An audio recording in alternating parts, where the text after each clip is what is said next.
We going? Yeah. Alright, people, so instead of just doing another movie review for you guys today, we're going to do something a little bit different. There's a movie that Jerry and I both saw recently a few times. I saw 4 times, he's seen 3. 3 now. Oh, bitch. Anyways, Well, I'm sorry, I just had to call you that. I saw it on IMAX before you did. So. Oh, it's a competition now. Yeah, now it's a competition. Who likes the movie better? Well, anyway, the movie that we're talking about today is The Dark Knight Rises, and I'm sure you guys have heard a ton of things about it.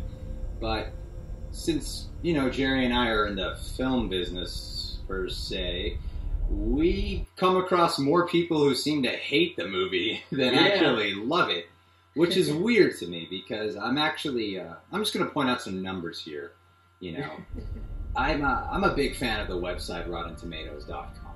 I'm a huge fan.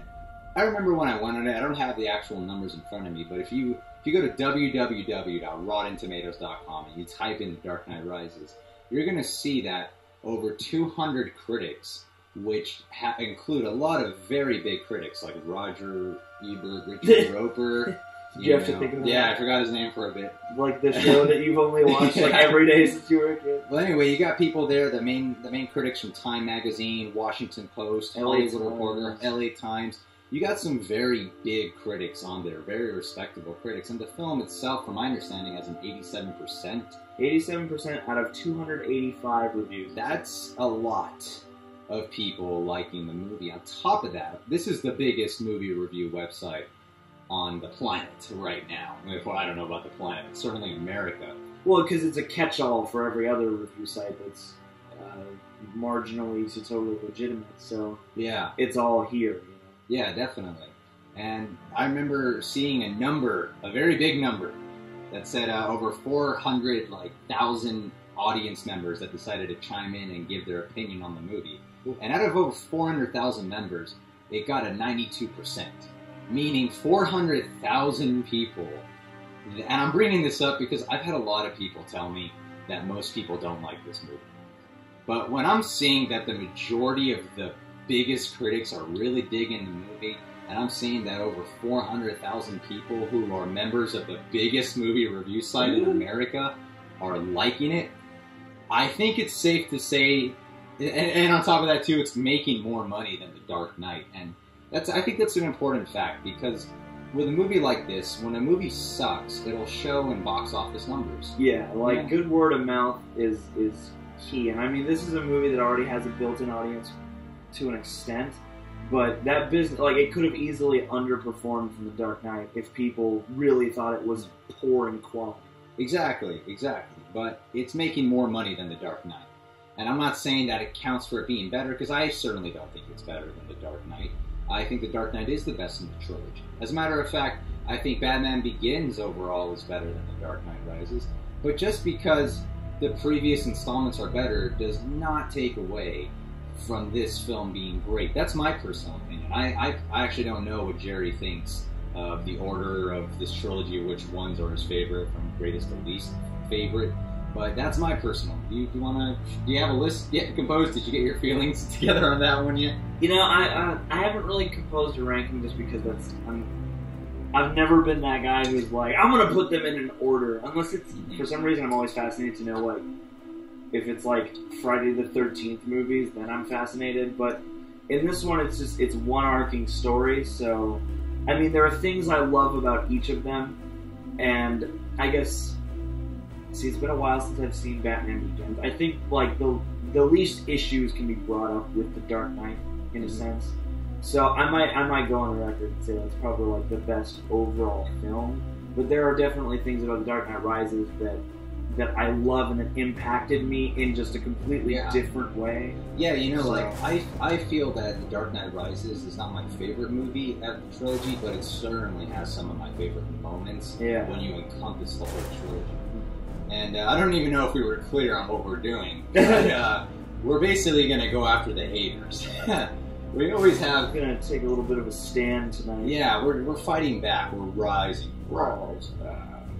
Because, you know, haters always talk and, you know, they interrupt you, and you try to have a reasonable discussion with them, because how I feel, how I judge a movie essentially goes the same way.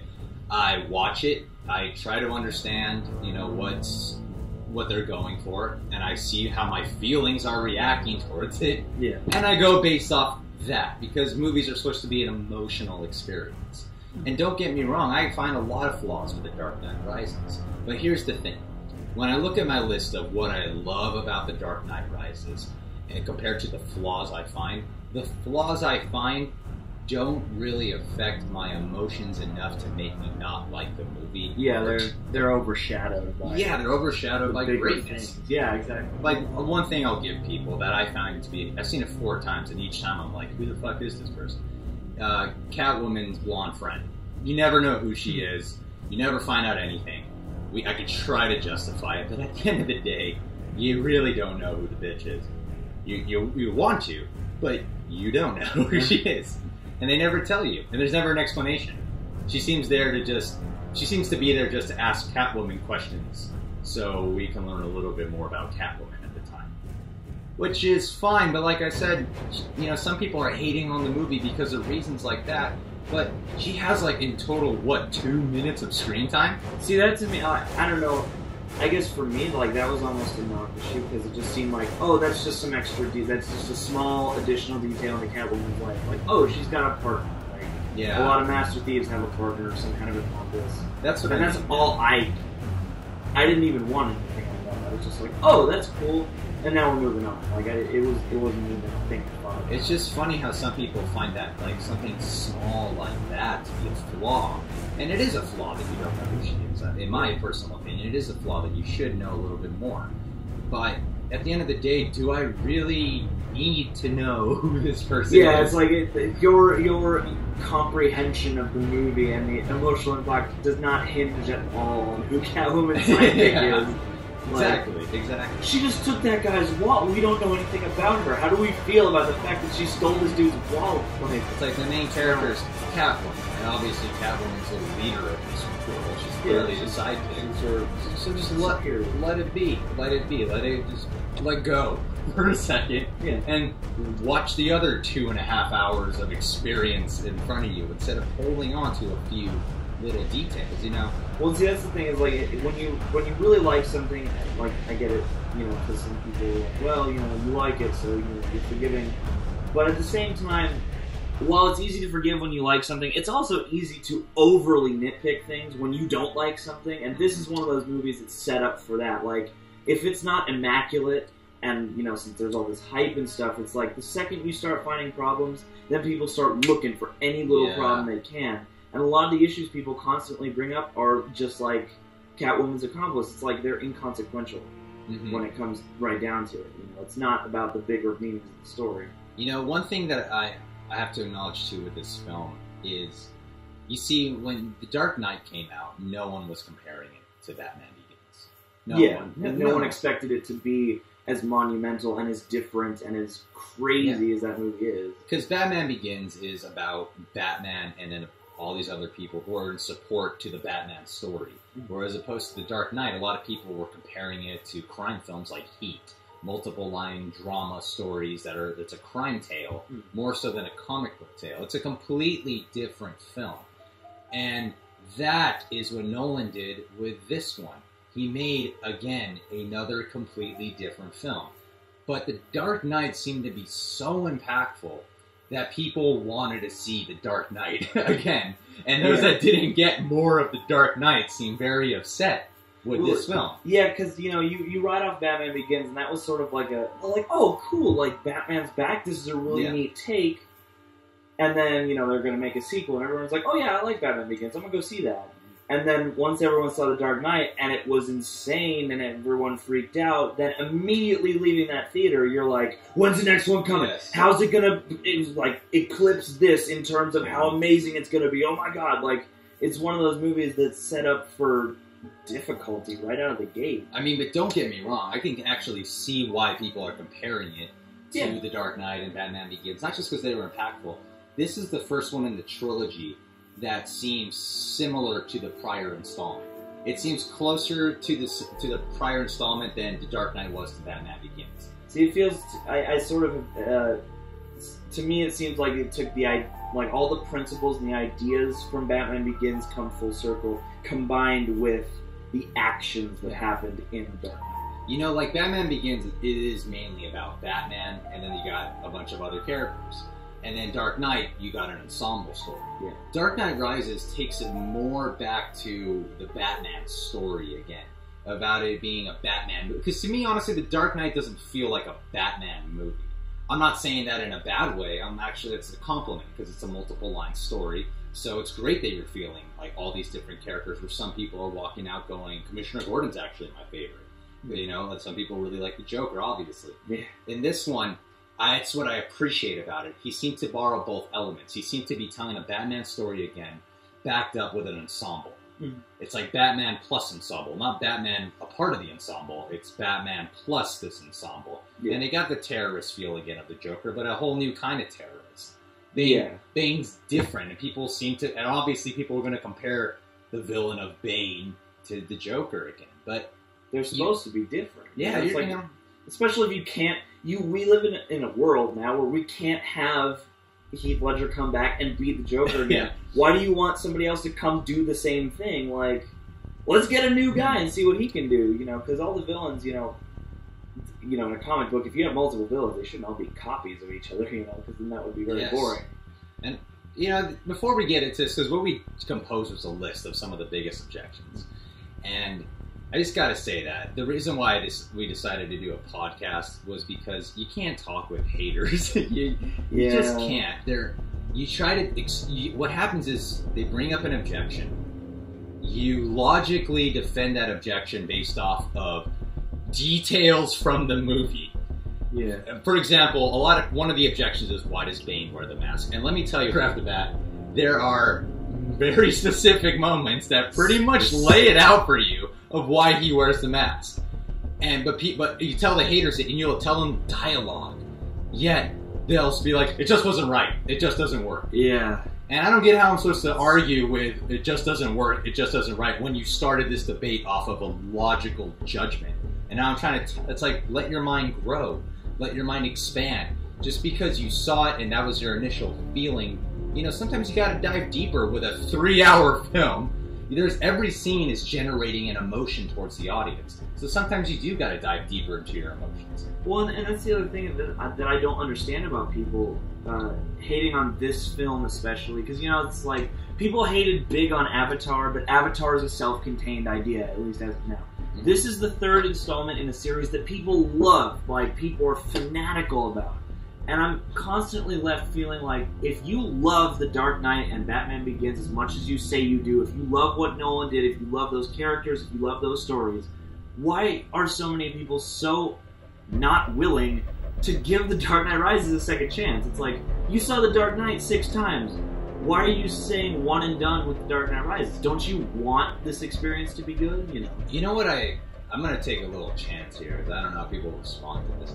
But I think psychological factors come into play. You know, I know that feeling of like watching a television show that I love, and then watching the last episode. You don't want it to end. It breaks your heart that it's ending. Like, you love these characters, you love this journey.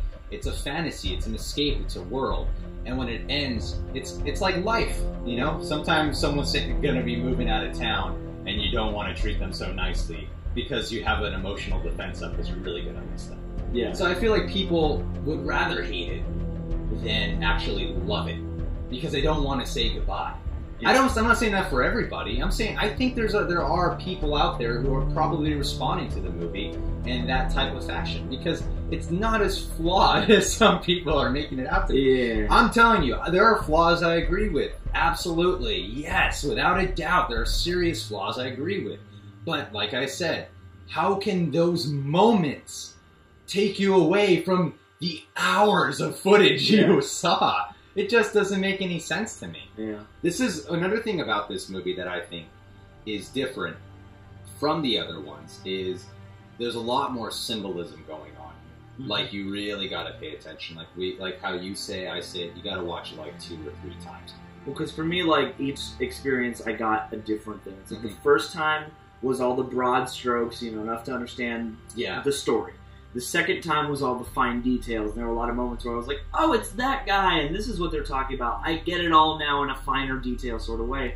And then the third time was the full emotional impact. Because, like, the third time I saw it was, like, it was scary to me. Like this is one of those movies that to me is a horror movie that's not an actual horror movie. Because there's some terrifying stuff in there, and, like, by the end, you know, I was, like, welling up, you know? You know, it's like, this is a third movie, and I think people couldn't at first like adjust right away, because when Nolan does with this one is he throws you into the world again. He doesn't reintroduce you back into the world. He doesn't need to. Why? There's already been 2 movies. Yeah. Because, you know, even in The Dark Knight, he sort of reintroduces you. That's why a lot of audiences did not need to see Batman Begins to understand The Dark Knight. You know, it's similar to how Terminator 2 is linked to Part 1, but you really don't need to see the first Terminator to understand Terminator 2. Yeah. This one, you do need to see the other ones. Because it's a trilogy. Yeah. And the third one is supposed to tie it all in. That's what the best part of a Part 3 is when it accomplishes tying all 3 in. So yeah, you do need to see the other ones, but I think people had a hard time adjusting because he does just throw you back in there, assuming you know what Gotham City is and who all these people are. And you do have to watch it 2 or 3 times, I say. Mainly because you're just not going to catch all the symbolism the first time around. It is one of those movies. You know, The Matrix is a movie you got to watch 2 or 3 times. Well, and also just because I think that this was, even beforehand, it was like all the hype, plus all the preemptive backlash, plus all the this and that, and all the rigmarole, like, all the stuff flying around. I think the first time you see it is kind of a catharsis. Like, the second time is when you can actually chill out and just watch the movie without any preconceived notions, because you've already been through it. Yeah, there's like an anticipation anxiety that yeah, exactly. will come with like everyone, you know? It's like you're nervous, so you want to watch it, and you're not going to watch it. You're going to just, you want to be absorbing everything, so you're paying attention more with your mind than you are allowing your heart to just feel whatever's happening on the screen. Yeah, I don't the first think, time like, you watch it. Anybody who saw it the first time, and, you know, I'm sure there are a few people, but, you know, most people, it seemed like everyone was so self-conscious the first time, because it's like, I have expectations. Is this living up to my expectations right now? What's going on? Oh, wait, I just missed details. You know, it's... Yeah. You know, I had a feeling like everybody's mind was working at 100% when they could have been absorbed, and I feel like the second time, just sit back and absorb. Just see how your emotions are responding to it now. Because Boom! What matters at the end of the day is how are your emotions responding to this film. And then you ask yourself, how do you feel? It is like weird therapy in a way, I guess.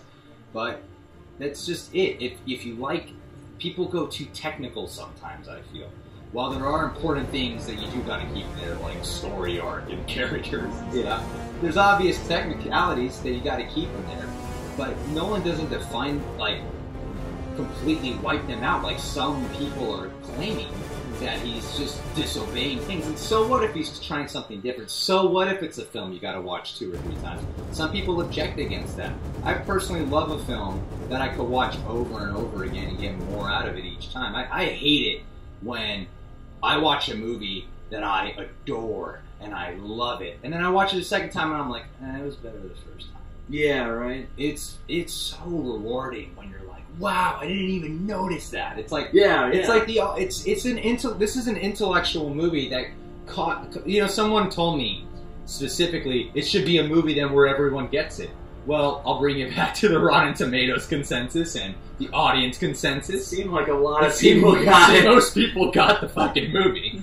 But I don't necessarily even agree with that, like, to say it should be something where everyone gets. It's like, it's not like no one's trying to confuse you. It's just, he wants you to question things, go deeper, ask a question about it or two, and then figure out the answer yourself. It's like a game with the audience. And I love an experience like that. Yeah. Inception does that. The Matrix does that.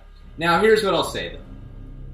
This is the first one in the trilogy that really is heavily subtle symbolisms going on throughout. That you really, like, it took me 4 viewings to realize some strong Christian religious connections to them. It took me 4 times to watch that. And you know what? I don't regret having to watch it 4 times to get that. Yeah. I wasn't searching for it. I just finally saw it when that occurred. And it was great. It's beautiful to notice these things And there's nothing wrong with having to watch a movie 2 or 3 times if that is the director's intent.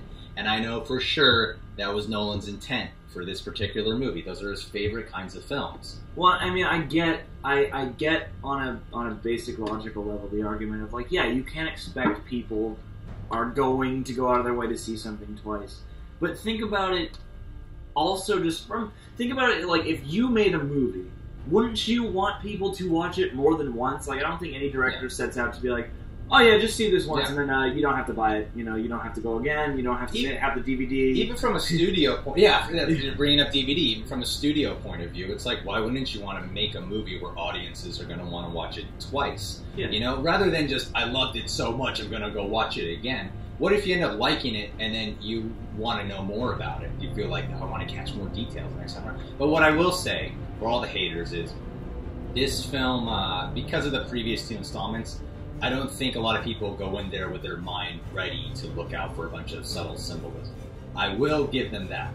That's why I think that argument was made against me, like it should be something where people should catch on, because The Matrix prepares you for that. Inception prepares you for like a heavily symbolized film where there's all these little details, and like, oh, that line was said, there it is, you know, like, and The Dark Knight Rises has that kind of storytelling. So I will have to say, yeah, they don't set you up for it, but I thought about it later, and I think the trailer set you up for it, because Batman Begins essentially tells you what it's about. It's about Batman beginning, right? Yeah. They give you some characters in the trailer. Even The Dark Knight, they give you more. And The Dark Knight Rises, they kept it pretty secretive. You know, you really did not know what the plot was. You know, The Dark Knight was pretty obvious. Joker comes into town, he's fucking everything up, Batman has to save it, he's screwing with everyone's lives. You know, it was there, the plot was there. As opposed to this, they kept it more secret. They kept it more J.J. Abrams style. Yeah, you know what I mean? Like, they didn't throw it all out there. Well, because this time they almost needed to. It's like, between the Batman Begins and The Dark Knight, they didn't really need to be so secretive because people didn't have their microscopes out at that time. Yeah, definitely. All right, people, so here's what we're going to do. We're going to start going through this list. There's not too many of them, but these are the biggest ones we've heard so far, and some of them, there's a couple here that I'll actually say I sort of agree with, but there are a lot of them I don't. Yeah. The first one that we have on this list here is the horrible pacing. You know, a lot of people say it moved not too slow, the exact opposite. It moves too fast. Yeah. It's too choppy. Yeah. It doesn't take its time. But like I said, first time you watch it, there's anticipation anxiety going on. Yeah, well, and it's also that thing of like, I will say, like the first time I watched it, that was one thing I came out with, like, you know, that first 40 minutes especially is very fast. And the second time I went in, it was like, you know, you know who those characters are a bit the second time, and you know the situations a bit the second time. So then when you're seeing those again, it fills in the gaps, and then it doesn't seem so fast. Yeah, I remember we saw it together the first time. That was my complaint. I was like, it seemed to move it like bang, bang, bang. You know, like when I saw it, I didn't actually like it the first time I saw it. Like I'm here telling you, the first time I saw it, I was an atheist. I didn't believe in this damn film. I was so let down. And I felt a lot of the haters' opinions. But for some reason, I decided to watch it a second time on IMAX. And let me tell you, I have to acknowledge that I don't think Jerry and I would be feeling this way about the film unless we saw it on IMAX, because this is the first film that really seems intentionally made for IMAX. Yeah. Because there's over an hour of it in IMAX, and it's not just like they chose action scenes to put in IMAX. There's some scenes where there's no action, just dialogue, just characters conversing that are in IMAX, but Nolan seemed to know the emotional effect of when to use the IMAX cameras. That's what I mean. It does add to the experience, and it doesn't seem as fast-paced the first time you watch it. You're sitting back, relaxed, and every scene... the second time you watch it, you're more relaxed, and you can actually catch every moment. Yeah. When you decide to just pay attention, not to go in there. You know, some people hate on the movie, they argue with people, so they go in there again to find more ammo to hate. Yeah. If you go in there with I don't think you should ever watch a movie like that. Never go in with the intent of like, all right, I need to go back and see this for proof, and I'm gonna write all this proof down, because then you'll miss a bunch of stuff while you're writing down your proof. Like what I gotta say to all these haters, it's like if someone came up to me and it's like The Godfather sucked, I would be like, well, you're an idiot because everyone else likes The Godfather. Well, dude, I'm not going to call you guys idiots because there's way too many of you. Yeah. But seriously, there's obviously something there that you guys are just not seeing. So It's just a bad methodology. Because, you know, you can have it. You can watch a movie like that and you can have your problems the first time around. But I feel like if you're open enough to going again for a second spin, you'll find that a lot of those problems you had aren't problems once you see the final. Especially the pacing. Especially the pacing. The pacing's perfect, in my opinion. Yeah. You know, like there's a transitional shift that really bothered me the first time, which was when after Bane pretty much gives the city back to the people, and Bruce is caught up in that weird prison and everything. You don't see Catwoman for a lot of it. You don't see Bane for a lot of it. And you actually don't see as much of Batman for a lot of it. And, you know, I'll admit, it does kind of bother me that you don't see Bane and Catwoman for a lot of it. You don't. But the second time I saw it, I understood why.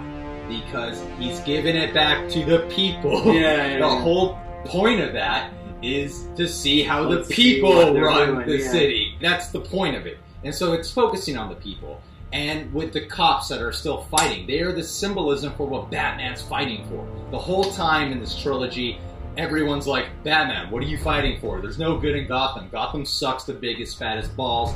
Gotham is awful. Just give up, Batty. But then you got these people, when they're taking back to the people, they're creating their own order and everything, but the cops are still there going, no, we know what's right. We know what we have to do. Yeah. And that's why Batman tells Joseph Gordon-Levitt, you brought me an army. Because he's showing, look, this is what I'm fighting for.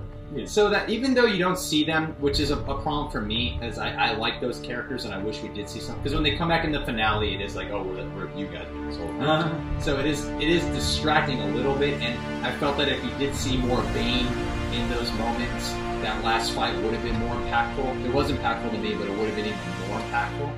But as it stands, I understood why they focused on it that way. So some people complain about it. I complained about it at first, but the second time I saw it, it made perfect sense. So, on to the next objection. Let's go. Oh, Jerry, I want you to handle this one. Well, I don't want this one to mainly be you, because I said I had this objection. I was like, they don't explain it. It's, you know, they don't. Someone said, all they do is explain it. He wears it because he has pain. But you explained it. And you seem to be getting defensive because it seemed very obvious to you. And then I saw it after you explained it, and I was like, oh my god, it's there the whole time. So this objection is, why does Bane wear the mask? A lot of people are saying, like, they don't give an explanation, it doesn't make sense, the only thing they say is because he has pain, and people are let down by it. But as Jerry told me, and then I saw it again, and it's there, they give clear explanations to why he wears the mask. So Jerry, can you please explain to haters why Bane wears the mask? Gladly, Ryan Wright, I shall explain. They touch on this 2 times during the movie from 2 separate people who know. When Batman is in the prison, I mean, they already hint about it from the beginning. In the very first scene, he's like, if I take the mask off, will you die? And he's like, it would be extremely painful. But there's even deeper explanation to that, because when Batman's in the prison, they talk about there's the doctor who's helping out Batman, or, you know, whatever he is. The guy who's guiding Batman. He's also a doctor. Oh, the guy, the one who speaks for the doctor. Yeah, that guy. There's the guy who's helping out Batman. There's also the doctor with the weird eye who's sitting there, and he's always just sort of glowing against the wall. And they explain that when Bane was beaten in the prison, when he was trying to help Talia escape, that doctor tried to operate on him after that, but being a morphine addict and being high at the time, the doctor screwed up Bane's face even more than it had already been screwed up by the people beating him up. So, there's a specific line where the guy who's sort of guiding Batman along his experience said, like, this prison is for the people who have fallen out of favor with Bane, especially that doctor there, because he's part of the reason why Bane is in so much excruciating pain. And later on, Talia says it again, you know, after, you know, the other inmates and the doctor got to him, he was left in just this state of constant agonizing pain. And, you know, that in and of itself, as a medical thing, I don't know if there's actual medicine behind it, but there are real conditions that can leave people in constant pain. Like, as a concept, that's a real thing. So, and you know what I noticed? Even after you explain all of that, and they do have 2 scenes where they do explain it. Two. Like Talia mentions it again, you know?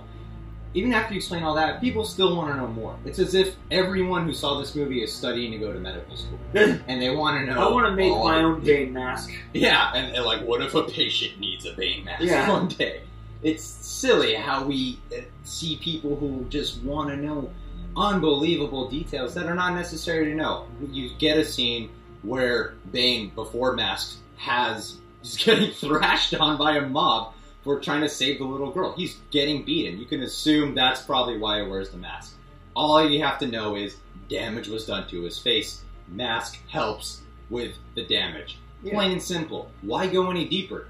Well, yeah, that's the thing I can never understand about audiences as a whole, is because, if they give too much explanation, people don't want that much explanation. When they don't give what people perceive as enough explanation, then they want more explanation. So it's like, which do you want? Like, for Bane's mask, they give the proper amount of explanation, because ultimately, I mean, the movie isn't about his mask. It's about what he's doing and his intent with the city. Like, you know, one thing I gotta, I know it's not on the list, but a friend said it to me, and because we're talking about how explanations are actually there in the movie. One thing he said to me was, "This isn't the same Bruce Wayne that I know. You know, Bruce Wayne is making stupid decisions. You know, I just don't get why Bruce Wayne would do this and Bruce Wayne would do that." And it's all explained there. Hello, he's been out of the game for 8 years. He's gonna be a little bit rusty, because being Batman encompasses more than just, the ability to fight. It also requires mental capabilities to be the greatest dark detective on the world, Yeah, right. It requires a lot. He's going to be rusty a little bit. On top of that, too, there's all those scenes where Alfred is saying to him, I think...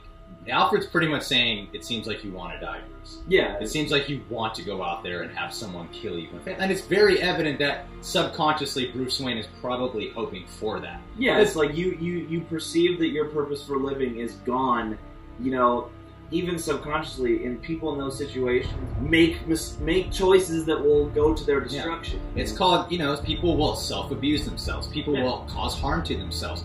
When someone is depressed, let's go.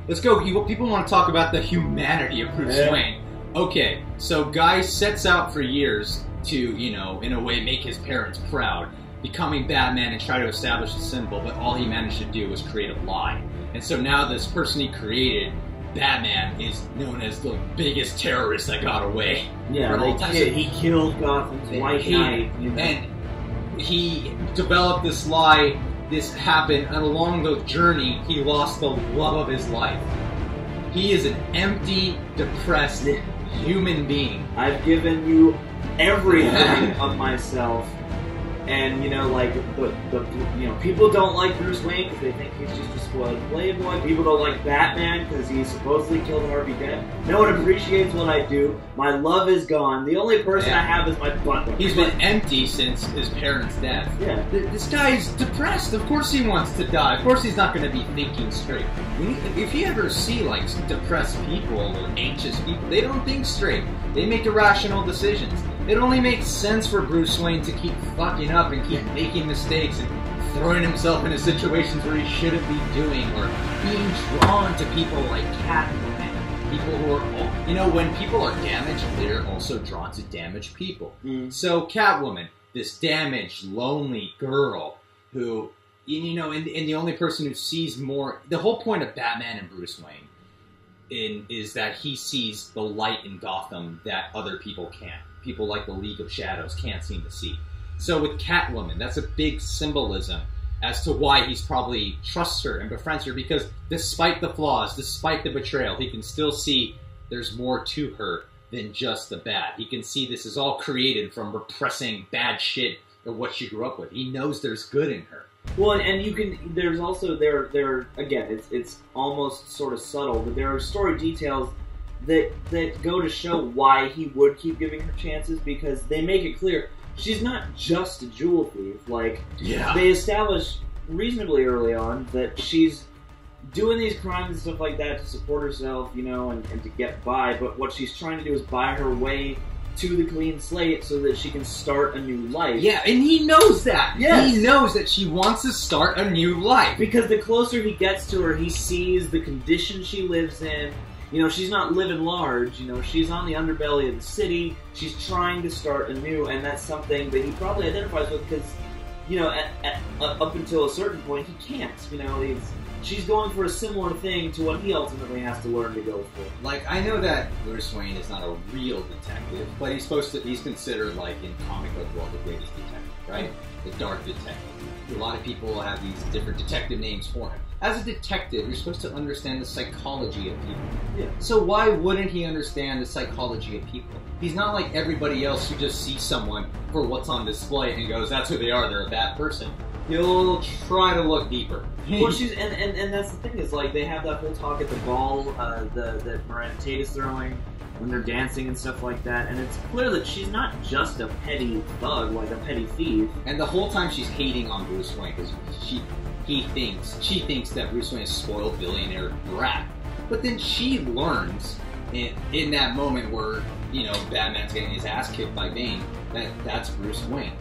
Sure, he doesn't look up and go, oh, she's crying. Yeah. But I'm pretty sure he might think, well, now that she knows, she'll realize something different. Yeah, it's like, you know, the man who stands for everything you hate is also the man who secretly is everything you believe in. Yeah, exactly. You know, like, why wouldn't she suddenly develop a trust for him? And why wouldn't he get the idea that that's probably what's going on in her mind? He's supposed to understand the psychology of people. And you know what? This isn't giving too much to Batman because that's what Batman's supposed to be. Yeah. It's silly. Silliness. Anyway, on to the next thing. You know, I've heard around like 40% of the people I've talked to say this. Bane and Batman fight scene. Super. The scene when Batman's getting his ass kicked. They're saying like it's way too slow. And I've seen that fight scene 4 times. Yeah. That's just the fighting style. You know, you're going for more realism, right? Now, if you ever seen a realistic fight, have you ever typed in on YouTube like kids fighting or something like that? It's kind of a mess. It's a mess. It's not pretty to look at. It's just like one's throwing his arms around while the other one's throwing his arms around, and they're like hugging. Some point a punch will go, right? Yeah, exactly. Now, you can't have that, but you also need style. But if you go too stylish, you're gonna go, well, this isn't in the realm of the realistic of Batman. You know, if you got Matrix kind of fighting going on, and they're like kung fu style. So that fight to me made sense. And it's Batman attacking and Bane being who he is, Mr. like, all right, come on, bring it on, bitch. Yeah. And then whenever he gets the chance, he just slams on him. Bane doesn't need to attack. He just waits for a moment to swoop in and do one little land, and it's gonna fuck Batman up. Well, see, that's the thing about that fight scene is that both the actual fighting and also just the style in which it's captured. And there's a story, the essence of that scene. There's a story in the fight itself. Because yeah, it's not a stylish fight and it's not a stylishly captured fight because that's part of the point. It's like Batman is unloading on this guy and Bane isn't even doing much. He's just redirecting Batman's, you know, he's not punching his sweat or anything. Yeah, he just keeps blocking him and sort of tossing him off. He keeps throw a hit every now and again. Speeches the whole time. You know? Yeah, it's like it's showing that Batman's unloading and Bane's just like, I'm just gonna redirect your advances. You know, and, you know, I don't need to exert any energy, so I'm not gonna like. To call it a slow fight is really not fair because A, that's just the style of the fight, and B, it's not that slow. I don't know why people are calling it a slow fight. Sure, it takes its time, but it's an impactful fight, especially on IMAX. You know, to watch Batman get his ass kicked like that, that's not easy for an audience who loves Batman to witness. Yeah. Because it does get you to that, and I love it because the whole point of the fight is not necessarily the fight choreography, but the meaning behind the fight. Now, no matter what Batman tries, this man is more powerful. Batman has to figure out a way to defeat him in terms of power.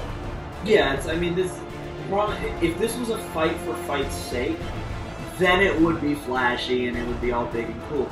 But it's not a fight for fight's sake. It's a fight with a very specific point.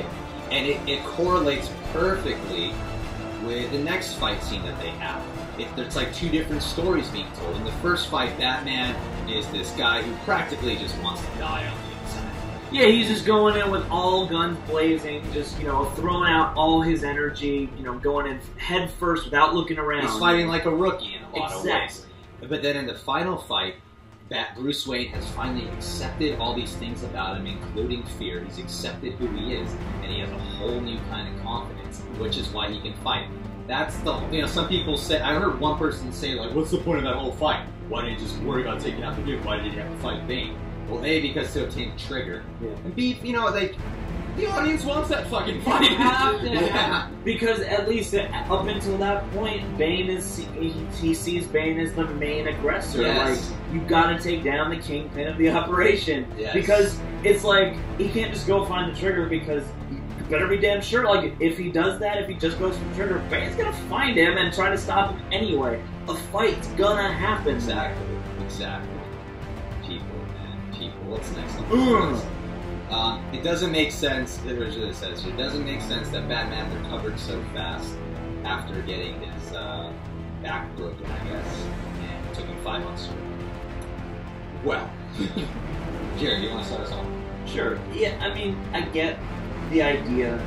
Yeah, I mean, 5 months is a bit of a recovery time for how bad he looked, but they do say, again, dialogue in that scene that his back isn't, they don't say his back is broken, they say that one of his vertebrae is popped out. Yeah, like, disc is out of place. He's got a popped spinal column. Yeah. So I mean, that's one of those things that's got to be, even throwing out your back will put you down for a while. So if you popped out an actual vertebra in your back, you're gonna need some recuperation time. So it might not be totally realistic, but it's not like he broke his back and paralyzed him and Batman can't walk anymore and suddenly he learns to. Yeah. It's not as extreme as people see it. And the other thing too is, I've heard of stories of people I've heard people tell me stories to my face of it, who have been in the experience. Yeah. I've seen documentaries where people get shot, but they're escaping from a situation, so they don't realize they've been shot until later. Now, I know that's a momentary adrenaline thing, right? But let's put yourself in Bruce Wayne's shoes for 1 second, right? Everything he's worked so goddamn hard for. Yeah. Everything he's worked so hard for is now falling to ruin because he failed to defeat a guy in that sewer. Yeah. If he defeated Bane, none of this would be happening. Now he has to watch on a television his city fall apart, and it's not just the city that's falling apart, it's everyone he loves and knows is a part of that city. His entire life's work. The legacy that for 8 years while he retired is shattered now because he failed. You know what happens when you get enough adrenaline and motivation?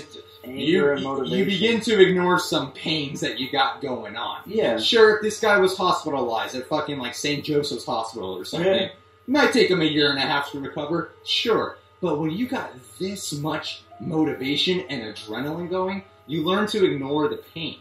Now, I don't know anyone who's ever been in this deep of a situation, but I know people, I've heard of stories of people who literally had to do nothing but ignore the pain, and that motivation allowed them to recover faster. There is too much people talk about it all the time. Ever since The Secret, people talk about it all the time. About how, stress and how and mentality, a big part of the symbolism in this story is mentality, is how you view yourself, how you view things, and how that changes things. That's a big part of the story. So Batman's using all that anger and using it to ignore the pain. You don't know if he's in pain or not. But fuck, man, he has no time to feel pain. Well, we've already established that he's a little more than just a regular guy. Yeah. People want to talk about realism. Okay, I saw Batman Begins, right? Yeah. And this dude, this white guy, who after 20 or something, after he graduates college, gets on a ship, somehow lands up in prison, lands up with Ra's al Ghul, gets trained for a few years, and suddenly he's master detective and master fighter. That is not very realistic, but no one seemed to be bitching about it. Everyone in League of Shadows probably has decades of experience up against him. They probably have way more knowledge. The guy doesn't get any formal detective skill training, but it's about the fact of he's meant to be this person. And it's one of those things that happens in, it's the level of concentration he contributes to it in movie time. It it works that way. Exactly. Like another thing with realism, the knee brace thing, where Batman puts on the knee brace and then suddenly he kicks and stuff. He doesn't really kick a lot of people in this movie. Well, because he puts on that knee brace and yes, he kicks through the wall, which maybe that is a bit unrealistic. It's not a regular knee brace. It's obviously a Wayne Industry knee brace that does something special. Yeah, but the other thing too is just that like he puts that knee brace on and he doesn't do a hell of a lot of stuff with it on. Like he kicks the wall in the cave, and it's like, dude, he discovered that cave because it's an old ass cave. For all we know, those could have been old ass fucking bricks that he kicked. That broke. It's like he goes out on the tumbler, or he goes out on the bat pod, and stuff like that. I mean, the only thing he does with it on, I think, is fight Bane, and that's a punchy fight. Like, it's not like all of a sudden he straps his knee brace on, and he's got superpowers. He uses the cane to help him, but he's not incapable of walking without the cane. He dances with Selena Kyle without the cane. He hands her the cane and everything like that. It's a Wayne Industry brace that does something for him. Yeah. Do we really need to know all the details about it? And honestly, guys, as an audience, do you really want to go through a year of Batman going through seeing his primary care physician, getting a preoperative exam to make sure he's cleared for surgery to get his... Do you want to see all of that, or do you just want to hurry up and have him become Batman again real quick? What do you really want? And I feel like, that's one of those things where it's like if you weren't hung up on other things, it wouldn't really factor in. Because ultimately, like, him putting on the knee brace and kicking through that column is one moment that doesn't really have to do with much anything. I could not care less about how unrealistic it is. Because, we don't know how old those bricks are. It's funny how people immediately go, Nolan's stupid. It doesn't know anything else. Yeah, he put on this knee brace and he kicked through a wall. This movie fucking sucks. It's like, maybe Nolan thought those were old bricks, or maybe Nolan thought no one wants to waste an hour of film time watching Batman recover from having lack of cartilage in his legs. Yeah. Just ignore it, accept it. Why get hung up on it? It's not that big of a deal. Just be happy that he's able to fucking move again. Because now here we all are thinking way too hard about this knee brace he's got on when there are much more important things happening. Hey, there's motivation. There's a new fucking terrorist in town that needs Batman that almost killed Commissioner Gordon. Batman is needed again. Yeah. Motivation, adrenaline causes you to ignore pain. That's just a scientific factor, people. Yeah, you can't ignore pain. It's a Batman was trained in the power of mental strength. And we've all heard of, like, those monks who, like, with mental ability can't get sweaty in cold weather because of their mentality strength and stuff like that. It comes from that approach of, like, that monk type of disciplined world where he comes from. Yeah, it's Why would he not be capable of ignoring the pain, It's that sort of world where you can distance yourself from pain or emotion because those aren't the master of you. You are in control. Exactly. Exactly. And it's like everyone forgot that they already covered this in Batman Begins. Yeah, it's like the movies you love so much where they explain his mentality. You don't remember those things. That's what I mean. Nolan throws you back into the world. He doesn't reintroduce you. Anyway, another one. Oh, this is a big one. When Talia's revealed that she's the one really pulling a lot of the strings, people are going, well, Bane becomes nothing more than a henchman. Here's what I'll say. I don't view Bane as just a henchman there. I will say that it upsets me that he gets just a henchman's death. Yeah. That upsets me. Now, before we go into the whole Talia thing, I'll talk about Bane's death real fast. Bane's death does upset me because he is the antagonist at the end of the day. He is the main antagonist, and just because they find out someone else is really pulling the strings, I didn't agree with the fact of how he got killed off. It didn't seem in character when he's like, well, you're just going to have to watch, you're going to have to imagine the fire, and they start to shoot him with a shotgun. It seems out of character for Bane. But Batman did defeat Bane already in the fight. It was Talia who stabbed him and put Bane's mask back together. So Batman already technically defeated Bane. Plus, Batman's #1 code is he cannot kill people. So Catwoman steps in, gives the henchman's death, kills off Bane. Because, you know what, I think they might have made that choice because Bane has to die. Because Batman's not going to let the city explode, and he can't just leave Bane there. So he does have to die, but it can't be Batman who kills him because that would break Batman's code. So why not let a criminal like Catwoman do the killing? Even though it's a henchman's death, it's disappointing, but in a way it does make sense because he has to die. So why not let someone else do it where it won't go against their code? Yeah, exactly. Well, and also, you know, it's Batman's accepting help. You know, it's a little less because when you're, I don't need help. Yeah, when you have a death wish of sorts, like, you're not gonna take help from people. Like, you don't want people to help you out. Like, you know, it's like, oh, no, I can take it all on myself because subconsciously you know it's too much, you know, and you'll collapse. But I mean, the other thing about that too, about the Talia reveal is, you know, a lot of people, like you said before, say that, well, Bane doesn't matter anymore because she's the real villain. That's so stupid. Which I really don't. It took me a while to find the words, but it was like the second time I saw it, or the third time, it hit me that, no, it doesn't make Bane useless. It just means that Bane is the general. Talia is the figurehead of this belief. She is the one carrying on Ra's al Ghul's destiny and his vision. But Bane is her general. These are probably, like, these actions they're taking, these heists and stuff, these terrorist acts, they're probably a lot of his actual strategies. She's, you know, what I see it kind of like as, is Bane to me is like a traditional monster with wit. Mm-hmm. He's got, like, the size of Frankenstein's monster, the intelligence of Dr. Frankenstein, and he has the love and heart for a human being who'll never love him back, like King Kong. Yeah. He's got a lot of these old school monster things about him. He's loyal to her at the end of the day. So he's not, you're right, he's not just okay, guys, imagine this, everyone, just imagine this for 1 second. You know all those scenes with Bane where he's like breaking into Wall Street, shooting at the place, fighting Batman, doing all these criminal activities and stuff? Replace all those scenes and put Talia there.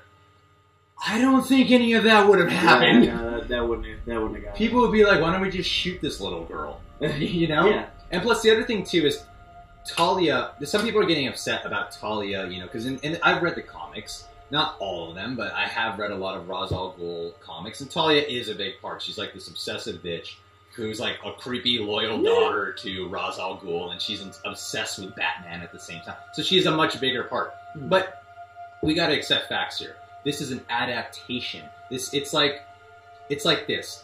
When other people make their own graphic novel series of a Batman thing, we don't go, well, this isn't like this in the other one. We just accept it. Yeah, because comic books, you know, that's one thing that's hit me constantly about this, is like, comic book is a medium where everyone's like, oh yeah, there are tons of different takes. This artist has his thing, and that artist has this thing. Yet they expect the filmmaker to be 100% loyal to all of them and not have the freedom. It's like, oh, they're not going to put their own spin on it. Like, it's not fair. Why do we forget that? To judge them off. It's one thing to completely just take away the essence, which this movie does not do. Because if you look at it like this, Talia being the daughter of Ra's al Ghul. In the comics, Ra's al Ghul is like a supernatural creature. He's been around for hundreds of years. They got the Lazarus pit, all these things that cause him to like resurrect again. So it wouldn't work in the same way in Nolan's world that's going for realism. Also, the biggest thing about Ra's al Ghul is deception. Deception. Remember in the first one when he's like, hey, guess what? I'm really Ra's al Ghul. Hey now. That's like what Talia's doing there. She's showing like, no, I'm the guy who's really controlling it. Ra's al Ghul has really been running the show. I'm the daughter of Ra's al Ghul. What's up, Batman? I'm doing what Daddy couldn't do. Yeah. I know she didn't talk like that, but that's essentially the idea. She didn't become a homeboy. She's honoring Ra's al Ghul by pulling off the great deception. She seduced Bruce Wayne. She gained Bruce Wayne's trust. She took care of the Bruce Wayne part, so that way they could get into Wayne Industries and get a hold of the thing and everything like that. Yeah, it's like they divided up the work. It's like exactly. It's like she and Bane would probably because she's the she did the imposter role. Yeah, it's like Bane is the closest person to her. He's been her protector for years. He loves her. He would do anything for her.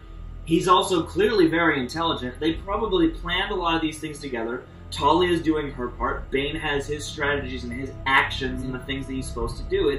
It's a very much like figurehead and general relationship. You know? And it would only make sense for Bane to be a follower. I mean, the guy's excommunicated from the League of Shadows, but yet he's talking about fulfilling this vision. It would make sense that there's someone else really controlling the show. Because why else would Bane be obsessed with doing all this? He's trained to be a warrior, a soldier, things that are not leaders. You know, he doesn't even become a leader with Gotham. It's not his city. He's like, you guys run the show, not me. I want to see you guys fuck shit up. I'm just giving it back. Yeah, like, here you go. Criminals, you're breaking out. Yeah. So yeah, Bane's not just... He does get a henchman's death. I do not like that part. But I can see why they sort of went that way. I'll give it that. Yeah, he gets a henchman's death, but his impact on the story isn't any the less because Talia's... Prior to the henchman's death, his impact on the story is still there. Yeah. You know, and what else is going on here? Okay. After the Wall Street incident where Bane breaks in and stuff, all the cops suddenly turn their attention to Batman chasing him down. A lot of people, even myself, had issues with that. But I dove a little deeper thinking about it, not just trying to find ways to justify it. I actually came to, this is a reason I actually believe, but I've been accused of justifying to defend the film, but this is a real reason that I believe. It's Batman, the terrorist that is... And didn't Harvey Dent Day just get celebrated? They just celebrated Harvey Dent Day, and Batman, for all intents and purposes, as far as the people of Gotham concerned, is the one who took away their savior, who killed Harvey Dent, and was responsible for all the havoc that he wreaked on the city. Yes, exactly. So basically, it would make sense in a way for all the cops to be like, whoa, whoa, the terrorist we thought disappeared for 8 years is back. We gotta get this guy. Yeah, they didn't, you know, they probably wouldn't have seen the actions happen. They know there's a hostage situation in the bank, but no money the stock exchange. No money was taken. There's no money taken. It's the stock. You know, they know that there's a situation in the stock exchange. But this is before Bane is a huge presence to the people of Gotham. They don't know who or what Bane is yet. Like Batman does, and certain people on the inside, you know, like Daggett does, and all those people involved with Bane do. But the people of Gotham are none the wiser, so it makes sense that instead of going after these crooks who are just trying to hold up their stock exchange, they would go after the menace who took away their DA. Well, the other thing, too, that's silly, that people are not realizing is they only let one person get away. Bane. That was it. Yeah. They didn't know it was Bane at the time, but they let Bane get away. There's two henchmen that Batman knocks off their bikes and are on the street, and then it's explained in the next scene that they killed themselves before anything else, before they could explain anything. So they already had enough people to interrogate. Why not go after Batman now? They don't know that's Bane, the leader of the organization. They just think he's another guy, a part of it. Yeah. At that particular moment, it makes sense why they would go after Batman. Because that's when they're still setting up their master plan. You know, no one's none the wiser. The cops aren't trapped anywhere. You know, they haven't taken over the city or anything. He hasn't grandstanded yet. You know, this is all in the formative phases of what they're planning to do to the city. So no one's any the wiser about who Bane is. And they already have enough criminals to capture. Unfortunately, they committed suicide. yeah. And people are going, when did that happen? They say it in the very next scene that they committed. Remember that? It said dead before they could talk, something like that. Yeah, and that's, you know, that's when things to the city start getting weird. That's what I'm talking about. It's like, this is a movie you gotta pay attention to. It's a movie designed for the audience to activate their intelligence, to not just wait for everything to be put in front of them, but something you gotta catch. Yeah. Why not make a movie that involves your intelligence? Yeah. People are always complaining about how summer blockbusters are not intelligent, not smart, don't require any thinking, blah, blah, blah, blah, blah. And then they finally make a movie that does it, and everyone's like, I don't really, wait, what? I don't see it in there. It didn't happen. It's like, well, you're so used to stupid summer movies that now you get a movie that requires your intelligence, and you're blaming the movie for not getting it? Yeah, well, and there's a constant battle between... It needs to be... a lot of arguments I end up hearing are like, you can't have it both ways, because, like, if you start explaining why something works, there'll too much exposition. Yeah, they'll be like, well, then it should have been easier for everyone to understand. And then there are certain things that are on the nose that are easy to understand. They're like, well, it should be more complicated. You know, it shouldn't be just so easy for everyone to understand. You should have to think. So it's like, which one do you want? Like, yeah. Oh, I get what you're saying. Yeah. No. It is always one or the other. That's true. I've heard certain people say both things. Yeah. You know? I've heard two people, and if they're listening, they know what I'm talking about. Yeah. Go from they give too much exposition, they talk too much, blah blah blah, they just dish it out, and then we go into our detail, and then they say, well, they don't explain enough. Yeah, it's like, is there too much or not enough? Come on, like I saw them say in the same conversation and did not admit to the fact of how they just completely contradicted themselves. Yeah, I mean, you don't even have to agree right off the bat, but go back and see if what I'm saying is true and be open to it, and you might just find that a lot of that stuff is there. It's okay for your emotion to go to another place, you know? It's okay you don't have to have an opinion and just let it be that. Why not explore and go deeper? Movies are about life and generating emotion, and your emotions are allowed to change too, if, you know, that is the real substance that's coming from it. Well, that's the trouble, like, just as a side note, like, with the day and age that we live in, is everyone sort of expects, like, alright, the second this thing I'm being exposed to is over, I have to have my opinion formed right now. It's gotta be solid. It's like, no one ever takes the time these days I don't get how you can. Yeah, no, it doesn't make sense, but, you know, people don't take the time anymore to sit with something and mull it over and let it affect them, because things change, you know? Like, especially a movie like this. This is an epic film. You know, if you're watching Wedding Crashers and you laugh the whole time, that's all that fucking matters. Yeah. Is you laughed a lot, right? With a movie like this, no, this is something where it's full of layers upon layers upon layers. You can't just walk out and from the car drive home suddenly have all your opinions laid out over close to a 3-hour film that has a lot going on for it. You gotta go deeper. You just gotta. Yeah, it thrives on productive discussion. And let's see, what else is here? Well, oh yeah, the romance with Miranda Tate. You know, you put it into better perspective. Can you do that one? Yeah. Oh, good. Okay, fine. I'll set you up. Yeah, set me up. Well, basically, the romance with Miranda Tate. You know, honestly, I didn't see it the first time. It's the first and second time I actually didn't catch it. But to me, it's not necessarily a romantic story. I mean, how many in real life? Let's talk real life, not movies. Real life. The number of stories I've heard of people having sex with each other that are not even in love with each other, I know, or don't like each other. It's pretty common. Again, to have sex with people you don't necessarily have a strong romance with. Yeah, it's like they've met up a number of times, and it's sort of established that she is somebody at least, to a certain extent, trustworthy, and she's gonna help him out. And she manipulates Bruce. She does. Like when she's at the party with Bruce. That's what I mean. You catch more details now that you know who Talia is. Plus, he's weaker at that moment because he's had his world shattered by Alfred. And what do people do when they're weak and vulnerable? They look. A lot of times they do sexual comfort because they're getting emotional and sexual comfort. It only makes sense, guys. Yeah. Like, okay, in that scene when he goes to the party, and she was saying, she says something to him, I don't know the exact line, but about how, you know, why start something but not finish through with it? You know, she's manipulating why would a spoiled playboy who doesn't care about anybody, you know, put so much into a clean energy project to help the world and then be so crushed when it fails? Exactly. Wow. 3 times, 4 times for me, but you got the line down. Quite impressive. But anyway, yeah, she manipulates him. And in that scene where they're bonding, where he's like, look, you're the only one I can trust. That's a connection there. Yeah. You're the only one.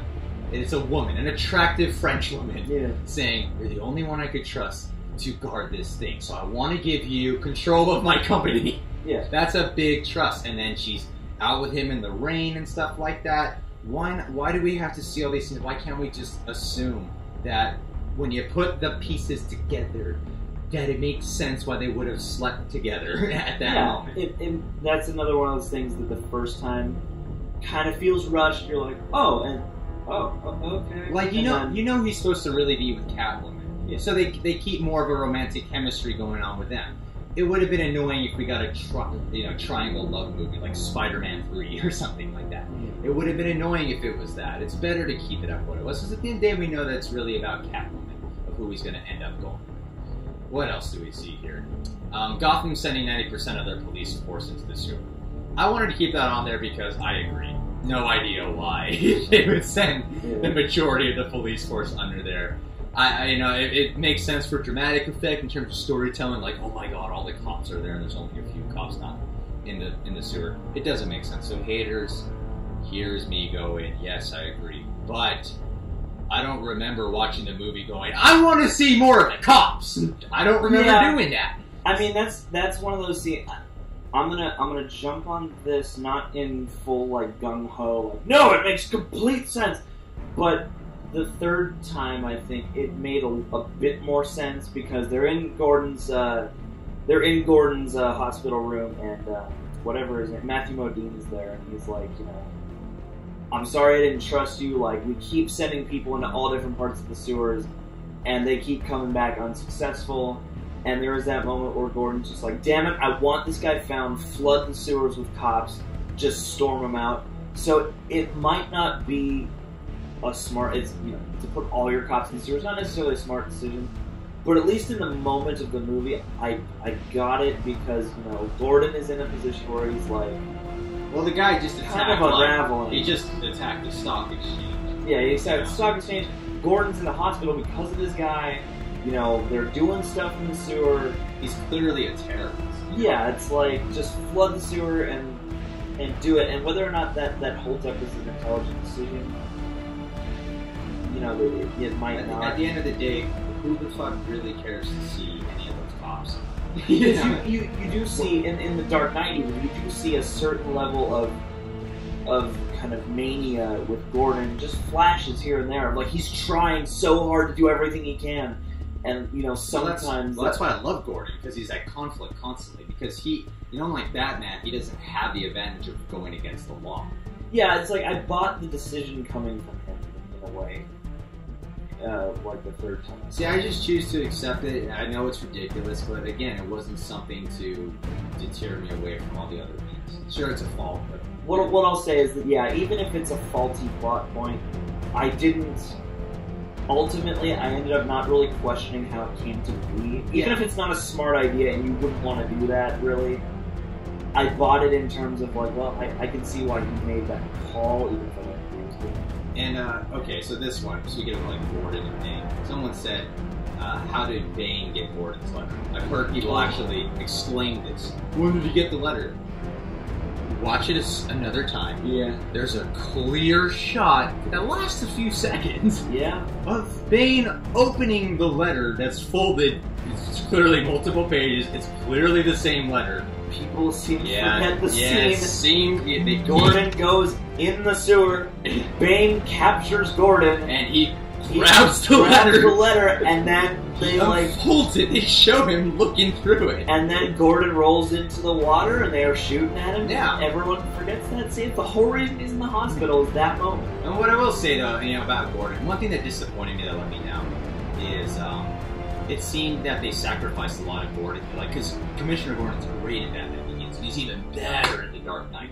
But they seem to really lessen a lot of the impact of his story in this one. Like, his story is just not as impactful. It isn't. And I think they sacrificed a lot of him to tell the story of John Blake.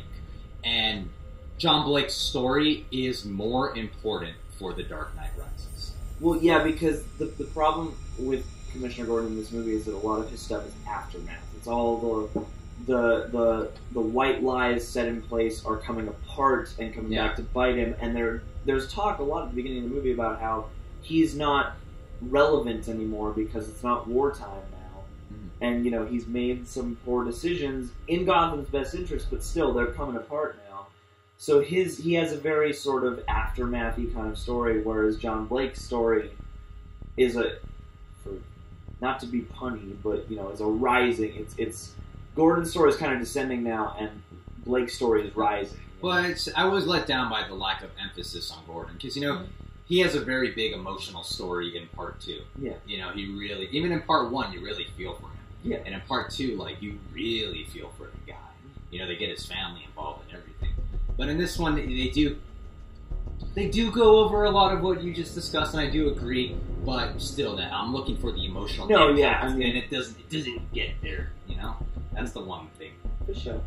Let's see. Let's just go through these other ones pretty fast. How did Bruce Wayne get back to Gotham after escaping? Do you really want to see that? Do you really give a shit? Guys, it's Bruce Wayne. Do you care? Do you really want to, like, if you want to go realistic, that is a lot of traveling and hustling and, you know, maybe putting on accents in order to get played. Who knows how he got back? It's Bruce Wayne. The whole idea is Bruce Wayne is capable of doing things that the rest of humanity kind of sucks balls at. I'm sure he knows his ins and outs enough, you know, to be able to find his way back somehow. Sure, because that's what a lot of that kind of stuff happens in Batman Begins. It's like he's living on, he's like homeless basically. He goes to a prison.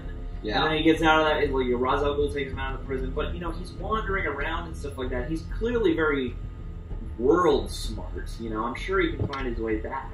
Oh yeah, when he in the first one, he just hops on a boat.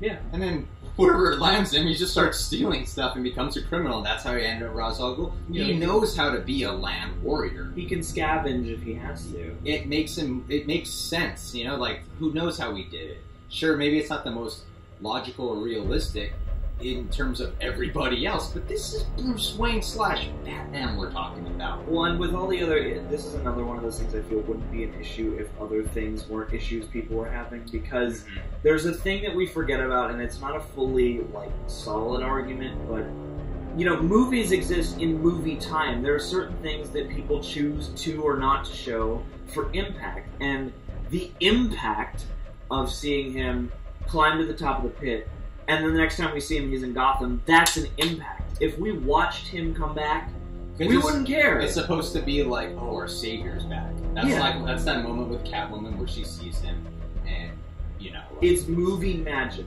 and people forget about it. People go, how did he know we were going to find Catwoman? For all we know, he was probably looking for a while. That's an artistic liberty. It's movie magic. We don't need to know because knowing will take the mystique away. Yes, exactly. And, like, okay, like this one, it's cool, this part, but people seem to have issues with it. Like, how did Batman find time to paint the bat symbol on the bridge? Honestly, guys, here's my answer. No fucking idea.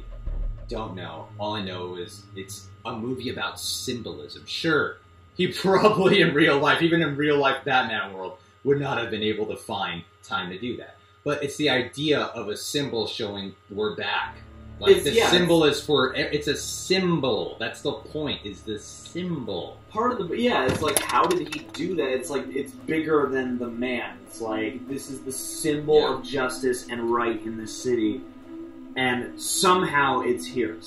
Because it's triumphing over the impossible. And it's showing what the bat symbol's not just saying, hey, I'm back, guys. It's like, no, we're fighting back. We're coming back. We're taking back our city. It's to put the fear into the people doing this, you know. And now, time for the one that everyone is talking about. We saved it for last. Question is, how did Batman survive the nuclear blast? Here's my answer.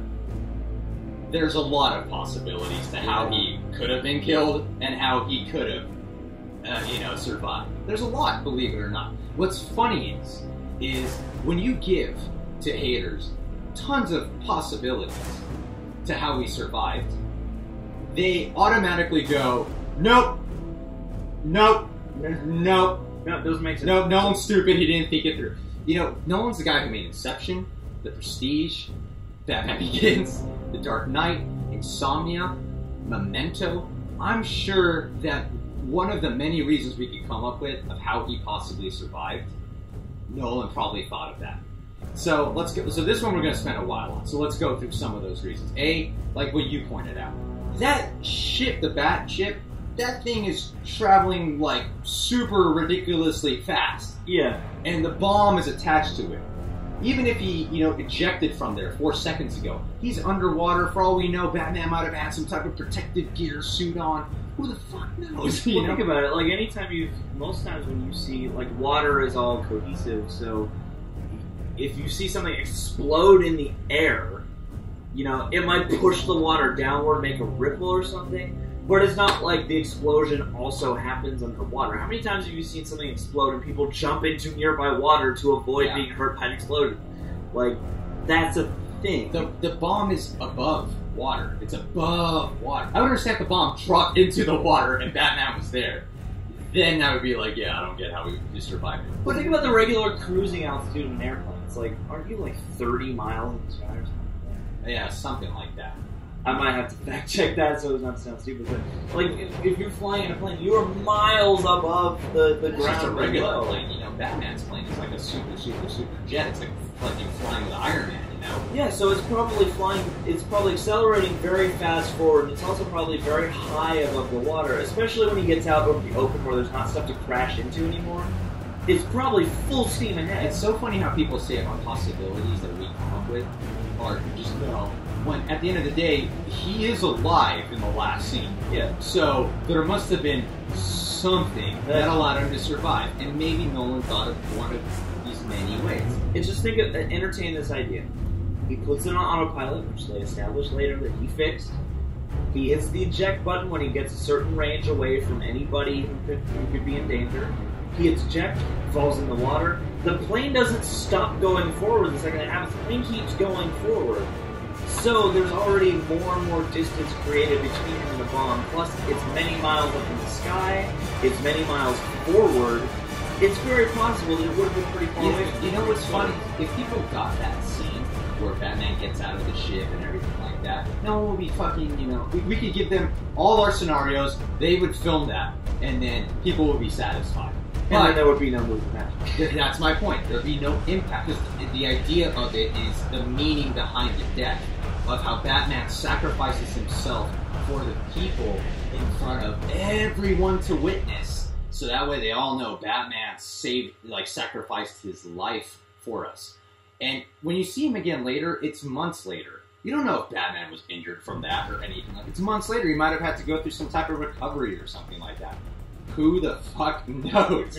But at the end of the day, we do not get a scene showing how he survived it. We don't get the scene. So how are we getting mad about it? The point of that scene is not how did he survive it. The point of that scene is Batman sacrificing himself for the people. And it has to be an elaborate way. It has to. What's he gonna do? You know, like shoot a body double and leave him in the bat suit behind? How else could he establish something so grand? It has to be a grand death in order for the impact to hit, in order for the symbolism to stay and remain in Gotham City. Well, yeah, I mean, it's the ultimate sacrifice in a huge way, and that's also the way in which he can leave Batman behind. Batman can now die. He's completed his mission. He's completed everything he stands for. Batman can leave now. All he wanted to do was just all of 1, 2, and 3. Establish a symbol. Establish a symbol. Establish a symbol. That's what it's all about. Establish a symbol. So the whole point of that scene is not how did he survive the blast. The whole point of that scene is to go, that right there, being a martyr, sacrificing his life. And some people go, well, he's not a martyr because he's still alive. It's like, no. You get all 3 of those movies showing how Batman and Bruce Wayne are 2 different people, and Bruce Wayne is just Batman. Really, the mask is really Bruce. So, in this movie, Bruce Wayne finally accepts himself, and don't you people remember early on in the film when Alfred is saying, like, I want you to have a good life, but I feel like there's no hope for you here. There's none.